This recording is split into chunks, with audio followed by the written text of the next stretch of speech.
He was just reelected as the mayor of Somerset, but also wants to be the next governor of Kentucky. He's one of 12 Republicans running in the primary, but the only candidate in either party from the WYMT viewing area. We'll talk to Alan Keck about why he wants to be governor and some of the top issues facing the state tonight on Issues and Answers, the Mountain Edition.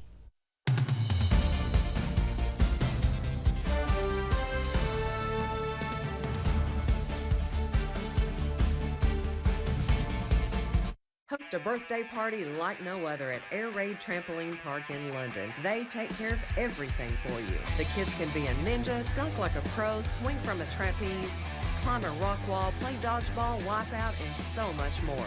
Brand new virtual games in the arcade are sure to entertain everyone. There's only one place like this in between Lexington and Knoxville. It's Air Raid Trampoline Park, located off I-75 at exit 41 in London.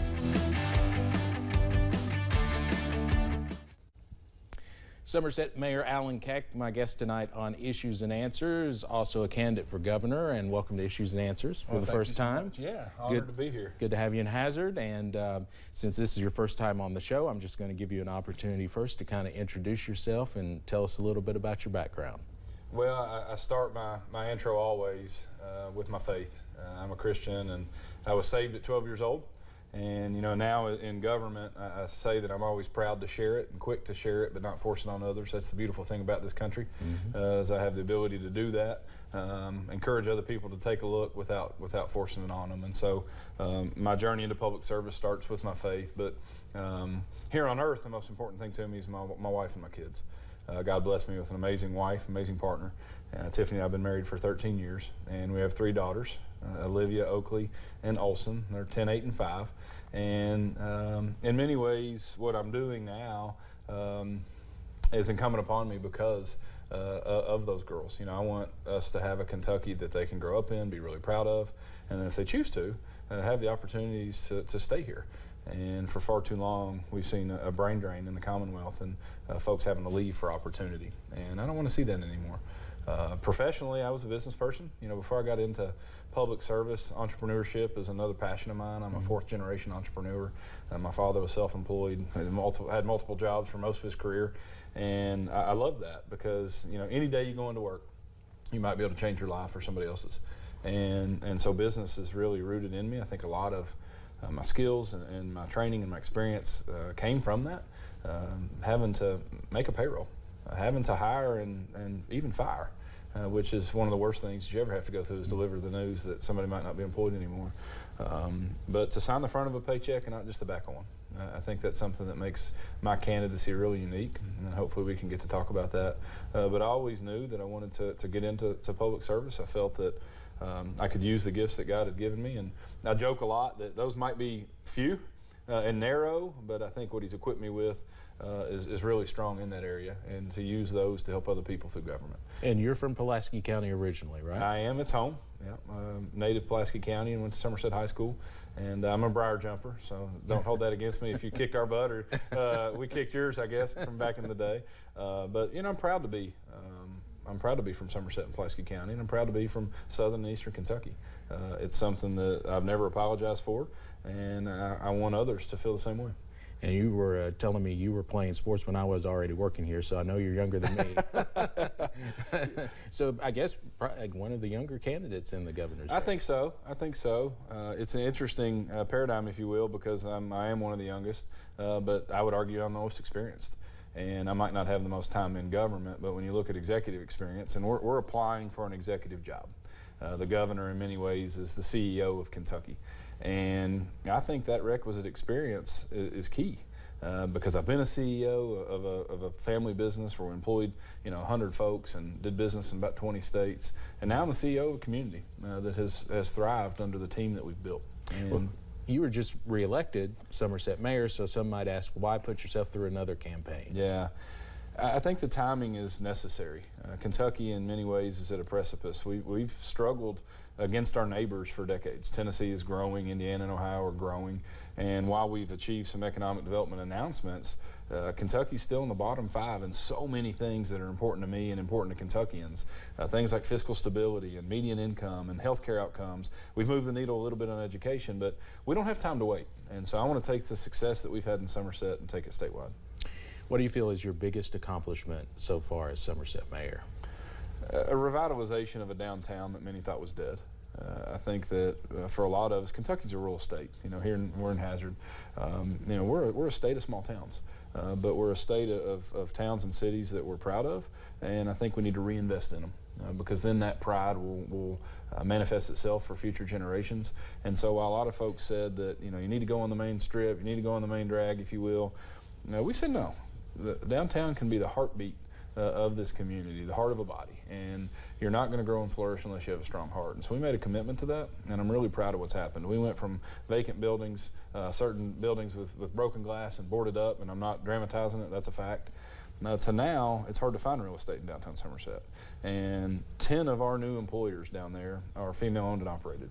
And as a dad of 3 girls, it's really special to me that we're building a community where men and women alike, people of all backgrounds, feel like they can invest and be successful. And I think we need that all over Kentucky.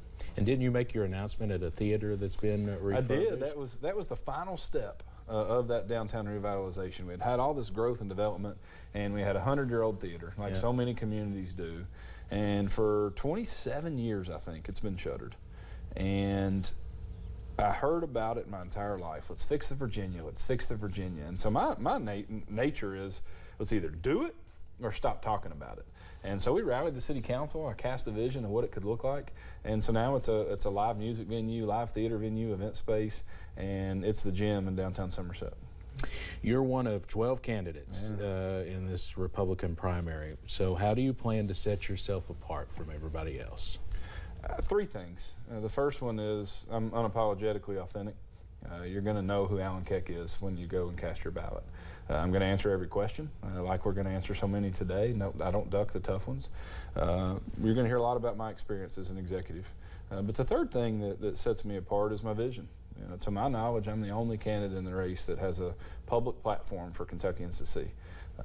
I think if you're going to be a CEO and you're going to lead, then you need to tell folks where you're going and how you're going to bring them along with you, what kind of team you're going to build, and what you plan to accomplish. We've done that, and all 3 of those things in this race are unique. Do you think a crowded field helps or hurts your possibilities? I think it helps. You know, I've read a lot of theories about what the crowded field does.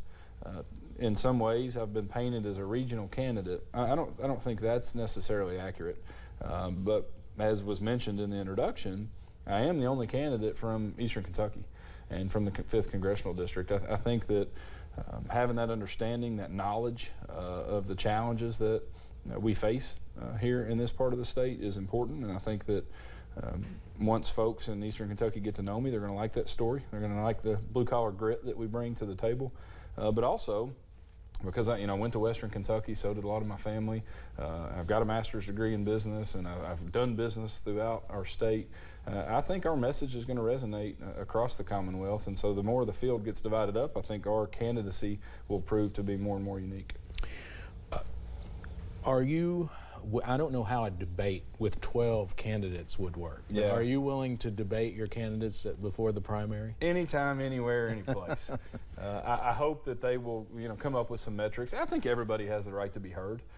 Don't get me wrong. And so, if 12 people are willing to put their name on the ballot, first of all, they should be commended. If they're going to run a serious campaign and they genuinely care about the issues in Kentucky, they have a right to be heard. Now, with that said, we saw some of these presidential debates back in 2016 turn into a sideshow. Mm-hmm. And so I would hope that there might be some qualifiers, whether that's amount of money raised or amount of contributors from across Kentucky or some level of a measure, or maybe you do too. And you have the ability to contrast. I know there were some where in the presidential field where they'd have the first field of 8 or 9 and then another field. And so I look forward to it.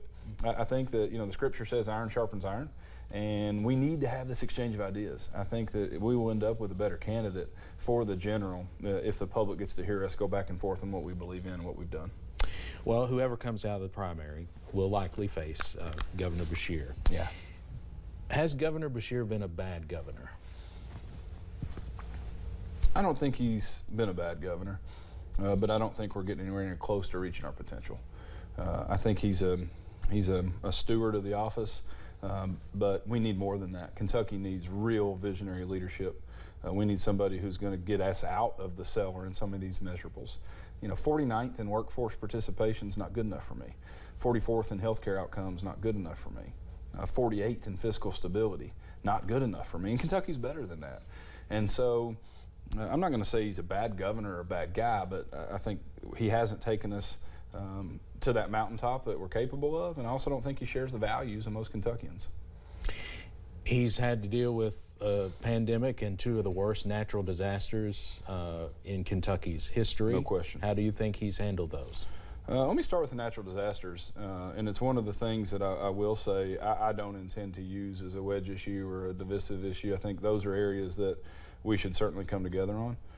I think that when tragedy strikes, just like it did here, that it's important that we don't use those for political gain or fodder. And so I'm just going to say he did a good job on that. And I also think that he genuinely cares. As it comes to COVID, this is an area where I will create a lot of contrast. I was the first elected official in Kentucky to submit and launch plans for reopening.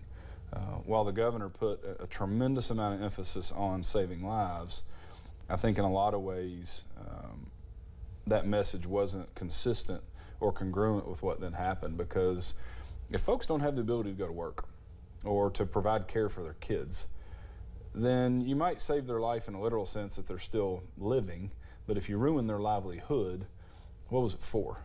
And so we're going to have a long contrast between the governor and I, should I get to that place. Now, in fact, we just launched a video a couple days ago about my plans and my statements all the way back to April of 2020 versus what we saw.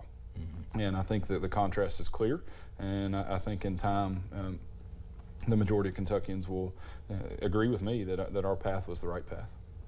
It's come out recently that Kelly Craft, one of your opponents, has raised a lot of money already. Yeah. She's already advertising. Of course, Governor Beshear has a lot of money. So how do you overcome that aspect? Mm-hmm. Most of the Kentuckians I know have a mortgage and a truck payment. My truck payment's due here in a couple days, and my mortgage will be due in a couple weeks. I think we're going to take a message directly to the voters that they understand and will appreciate. And there's a lot of folks that I talk to that are sick of the richest candidate or the most funded candidate winning races. It's important. You have to have three things, in my opinion, to win a race. Resources are one of those. But you also have to have a base, and it'll be incumbent on the others to articulate and show who their base is. The other's a message, and I still don't know what the message is from the others in the race. I'm not going to call them my opponents. We're applying for the same job. I don't necessarily think that means we're against each other. We're just making our case of why we're the best fit. But those that are in the race are going to have to come up with a message that reflects what Kentuckians want, but also where we need to take Kentuckians. And again, we've done that in the Keck game plan. We've outlined very clear 4 pillars of a game plan. Each of those pillars has subpoints about how we're going to deliver that and why it's important. And I think that can be an equalizer to money alone. Former President Trump has endorsed Daniel Cameron in the race. Does that hurt you a lot? I don't think so. I don't think so. I'm sure General Cameron's happy to get that endorsement, but Donald Trump's not going to come save Kentucky. We're going to have to pick ourselves up from our bootstraps and get to work in Frankfort and across our Commonwealth. I'm not looking for crumbs from Washington to come save us, or anybody in the capital of our country to dig us out of this. I want to be more self-sufficient as a state, not looking to others to come and solve our problems, but put our heads together with the legislature, our mayors, our county judges, and solve our problems on our own.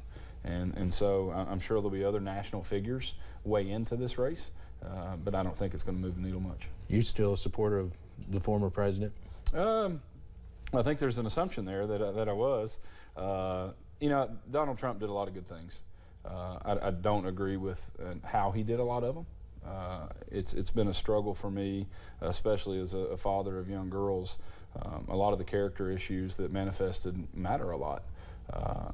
I stand by a lot of his policies, and I think that our country was headed in the right direction. But I also think that for the leader of the free world, we can have both. We don't have to have one or the other, good policy or morals and integrity. And there were times where I felt like he came up short in that area. Do you think the 2020 election was stolen, as he believes? I don't. It's a really divisive issue. I think that there were some things that went on across our country that were probably nefarious. I think there were some states that don't have the best election laws, but also don't want federal election laws. I'll compliment our Secretary of State, Michael Adams. I think that I know it wasn't stolen in Kentucky, and the president won by, I think, 25 points or something like that. We had a little bit of early voting, we had a little bit of mail-in voting, and I think that's okay. I don't stand for this ballot harvesting and where you can mail in for a month at a time. I don't think that's necessary, but I loved his simple tagline: let's make it easier to vote and harder to cheat. I think that's what we've done in Kentucky. I think this should be a model. Would President Biden have won without all of those special things and the COVID rules? Probably not. But with the rules that were in place, he's our president and he's been serving in such capacity. I don't think he's done a very good job, but that's who our president is. Would you rather see two totally different candidates in 24? I would. I think that's what would be best for the country. I mean, as a Republican, I'm okay if President Biden runs because I think he's easily beatable. But I don't think that we need to look back. I think it's time for a new generation of bold visionary leaders. And I'd like to count myself among that want to be a part of that group, not running for president, but leading our country, leading this state. I think my focus is going to really stay here in Kentucky. It's why I'm not interested in running for Congress right now. I'm not interested in looking at running for the U.S. Senate. My heart is in Somerset, Kentucky, and in Kentucky. Mm-hmm. And it's going to stay that way. I think that states' rights is an important piece for me. I think if we're going to take our country back, we can do it brick by brick, which means state by state. And it's something that we'll be talking more and more about. Let's talk about some local issues. And you say on your website that Kentucky is facing a significant growth and workforce crisis. Mm-hmm. So how do you propose we turn that around? I do say it, and I stand by it. We can back it up with numbers. We just left our second slowest decade in 100 years. In Somerset, we outgrew the Kentucky average by almost double. And then, depending on the year, we're anywhere from 45th to 49th in workforce participation. And I don't hear Governor Beshear talking about it. He loves to talk about the new announcements we're getting, but how are we going to solve the problem of who in the heck's going to work there? And until we're more intentional about getting people back to work, some of these problems are going to persist. What's my plan? One is to advocate folks in Washington and work with people in Washington to get sliding scale welfare reform. I want to take care of the working poor in Kentucky. We have a lot of people here in Hazard and East Kentucky and my hometown, Somerset, that are struggling to get by, and they're working hard. And they're frustrated when somebody else is getting a paycheck to do nothing. And it's really a common sense solution. Give a little bit of that money from somebody who's not working at all to the people that are doing their best. Some of them working 2 jobs, many of them single moms working 2 jobs to get by. The government saves money, the worker gets extra money, and the employers that are desperate for workforce have somebody in that job that's going to create value and have dignity in their life again. It's not rocket science, but so often politicians don't look to common sense. They end up complicating things. But again, it's because they've never hired anybody, a lot of them. They've never created a payroll or had to pay unemployment themselves. And so they don't understand these issues. We do. I've lived all these problems and all these challenges. And we want to take some of those solutions that we had in the private sector to Frankfort. You agree with eliminating, I understand, the state income tax? I do. Some critics argue that, though, will lead to higher sales taxes on essential items and actually hurt the poor. Mm-hmm. What do you say to that? Well, we focus so often on how tax policy will affect the poor. I want tax policy that will have fewer poor people. If you look at the states that are thriving, they don't have an income tax. And I think that we need to grow as a state. You've heard me say that. You're going to hear me say it a lot. Tax policy is one of those positions. We want to try to prevent things from being punitive. I've campaigned on my pro-family policy about eliminating the sales tax on necessities for children. Diapers, wipes, formula.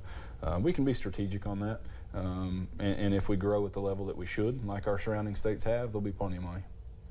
A couple of issues that may or may not be discussed or voted on this legislative session: medical marijuana and sports betting, 2 hot button issues. Mm-hmm. Let's start with medical marijuana. How do you feel on that? I support it. And I look forward to hearing from the folks in the race on my side to see if they do as well. I don't support how Governor Beshear circumvented the legislature. I think a good leader will work with the people that are elected to do that job. And so my intention would be to work with the General Assembly to pass a medical marijuana bill with proper regulation to make sure that it's not abused like it has been in some states. It's not a free ride to just get a medical card and have it for good and go in for whatever ailment. But When I talked to, and I did actually yesterday in Central Kentucky, a father that his son had battled seizures his entire life, and it helped him. And I've talked to seniors with glaucoma and pain. And then really those two things coupled with, in the last couple of years, I've developed a great relationship with some veterans. And hearing from them about the stories of their fellow soldiers that have needed it for insomnia or anxiety or PTSD, who are we to tell them that, you know, a product that can be grown naturally, that oftentimes less addictive and cheaper than opioids, which has ravaged our country, that they can't. And I think this is another area where I'm willing to say how I feel. I recognize some won't agree, and that's okay, but it's a position that I stand strongly behind. But you don't go as far as supporting recreational I do not. marijuana. No, it's a slippery slope there. I think that, especially as we look to the potential abuse or risk for our kids, and also what it can do to a society. If you go for a free-for-all, you know, there's some communities in Colorado that I'm sure would wish they could back it up a little bit. But as a medical treatment, properly regulated, I support it. How about sports betting? I'm for it. Again, hypocrisy reigns. We're a state that has the lottery to fund education. We celebrate the Derby, and by the way, I love the Derby, and I love going to Keeneland when I can. Mm-hmm. Now we have these HHR machines. You know, these facilities are popping up all over Kentucky. They're casinos. No one wants to say that, but I can't. So I can go put $5 on a horse to win or a trifecta, and I can't put $5 on UK Louisville. And it's hypocrisy at its best, and it's egregious at its worst. It's revenue that we could be getting. Maybe it's not game-changing revenue. It's still money. And so my proposal is take the revenue out of sports gaming, put it in our schools, either teacher pay or school safety initiatives, and put it to good use and allow people to, you know, quit driving across state lines to wager on games. Senate Majority Floor Leader Damon Thayer has said he supports making all Kentucky elections partisan. Yeah. How do you feel about that? I'd love to know the why. You know, it's an issue that just came up. I was asked about it a couple days ago. I don't see the benefit locally. I mean, you end up creating partisan wedge issues when local leaders don't really have any input on a lot of these things. And if a local leader is doing his job well, you're going to know where they stand and what their values are anyway. So I haven't had a chance to talk to Senator Thayer about it to understand the genesis or the why. I suspect it could be, as Kentucky's shifted further and further ruby red, that it might identify those that are on a school board or a city council who aren't. But I don't think that we have a real problem locally. In fact, I think that the folks in Frankfort and Washington could learn a lot from those of us that are leading our communities. Another issue that's come up already in the General Assembly, there's a bill called the Phone Down Kentucky Act that would essentially ban cell phone use while driving. Would you support that? Ooh, I probably need it. There's a moment of candor for you. Yeah. I think if everybody's honest, that's what I need to see some data. I think it could probably be a good thing. I mean, it would need to not be so restrictive. You got the issues of emergencies. You've got the opportunity, you know, if you get on a call while you're parked and you're on Bluetooth and you're talking, I'd be hard pressed to think that that's more dangerous than just driving, listening to music. Texting and driving, you know, banning that and finding some ways to get creative. And again, guilty as charged. I'd want to see the data and learn a little bit more about it. But if it saved Kentucky lives, it might be good for society too. I mean, my screen time's embarrassing, especially in this campaign, how much I'm on my phone. It might be a healthy break for folks that they'd appreciate, even if they're frustrated initially. On your website, and I've heard you talk about this, you have a specific game plan for families that includes incentives for paid maternity or paternity leave. Yeah. I know that's an important issue for you. Tell me how that would work. What's your plans for that? The hope is that we would create an incentive, whether it's a tax break or a rebate of some sort, for businesses to, what I'll just say, do the right thing. Give extended maternity leave or parental leave to those that need it. And if we're going to create the most pro-family state in America, then our policies should reflect that. And our priorities should reflect that. You know, we love to talk about life, and I do too. I'm unapologetically pro-life. But I think it's time that we do more than that. That for those that are struggling, you know, as a young family, to give them more time to invest in that child, to invest in each other. And it's not just mom. You know, I've had 3 girls, and after a couple weeks, when a lot of people's paid maternity leave goes away, it's hard. and I don't think mom's usually ready to go back to work. And so I think if the state can be a conduit or facilitator, an extra leave for Kentucky families, I think it'll encourage more people to have kids, which we need because, again, we're not growing, but also to start off on the right foot and have a better chance of success as a family. You say Kentucky has never been more unsafe. Yeah. Would you support any more type of gun control? No. Not as it stands today, because it's not been proven to be effective. If you look at the cities where we have more of it, it doesn't work. And so I don't think that's the answer. I think a unapologetic support of law enforcement's a good start. You know, sending state troopers to churches on Easter I don't think sends a message that we support law enforcement. Giving them raises is great. They deserve those raises. We've done it. We've invested historic levels in police in Somerset.